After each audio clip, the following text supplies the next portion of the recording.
Hello and welcome back to our channel. Have you ever wondered what it would be like to move to Ogden, Utah? What do people want to know when looking to move to Ogden? Is there something you should know if you're looking to move to Ogden? In today's video, we're going to talk about the top 5 questions that we get asked when someone is considering moving here to Ogden, Utah. So stay tuned.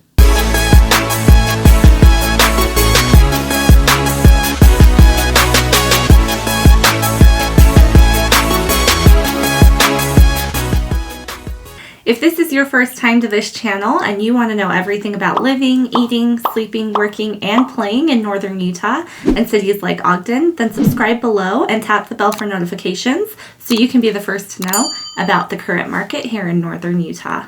We are Sloane and Kim Peterson with the Peterson Group. We get calls and emails every day from people just like you looking for help on making their move to northern Utah, and we absolutely love it. Whether you are looking to move in 9 days or 90 days, give us a call, shoot us a text, or send us an email. All the information is below in the description so we can help you make that smooth move over here to northern Utah. Let's go ahead and get into it.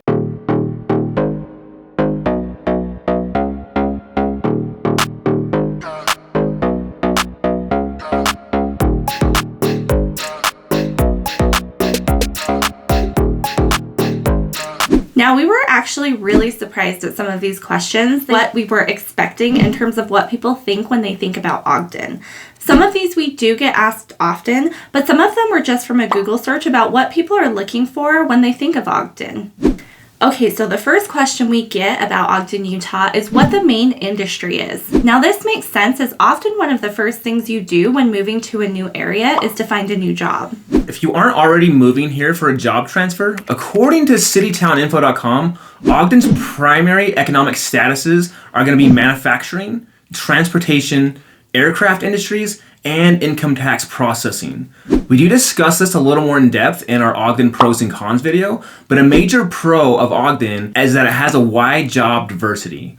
So I think it's really safe to say that in almost any industry that you work in, you will be able to find a job here in Ogden. Okay, so the second question we get often, and this is actually something we're being asked more and more, whether you are local or moving here from out of state or just simply looking for an investment property, is if Ogden allows Airbnbs. Now, we know Airbnbs or short-term rentals, sometimes nightly, are becoming increasingly popular as great investment opportunities or even sometimes short-term housing solutions. Now, this question is a little more tricky to answer because it does come down to every city, and even in every city, there are going to be certain areas allowing them and certain areas where they are off limits. And the same does ring true for Ogden. So the answer is yes, we do have Airbnbs, but it really does depend on the area. If you guys would like to know more about specifically an area in Ogden, if you're thinking about getting an Airbnb, feel free to contact us and we can make sure to go over that with you.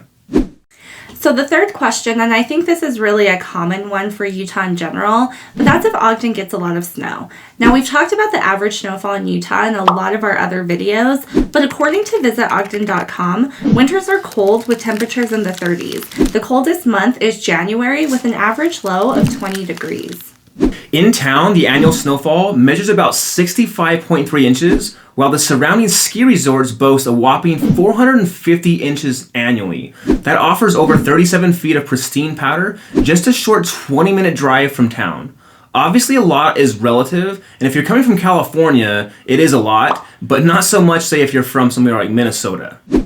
The fourth question, and I think one that is important to ask if you have ever had experience with it, is if Ogden gets tornadoes. According to USA.com, the risk of a tornado in Ogden is higher than most Utah cities, but much lower than the national average. So basically, if we were going to have a tornado in Utah, Ogden would be the place, but it's really not that likely. Do you remember actually when we had a tornado in Washington Terrace, which is basically a suburb of Ogden? Yeah, and I think maybe that's why this question comes up, because it actually has happened. Yeah, it was only a few years ago. It actually hit one of our clients' house, and it was interesting. I mean, there wasn't a lot of damage like you would see, like, you know, in the South, but we did have quite a bit of damage in that little area, and it was kind of strange to have a tornado here in Ogden, but it did happen. All right, and then finally, number 5, which is why is Ogden called Ogden? According to Utah.com, the valley had been given its name much earlier in honor of a famous Canadian explorer named Peterson Ogden. The Mormon pioneers did not enter into the area until 1847. In that year, Mormon settlers purchased Fort Buenaventura, and in 1850, they founded a city that they named Ogden after the valley in which it was found.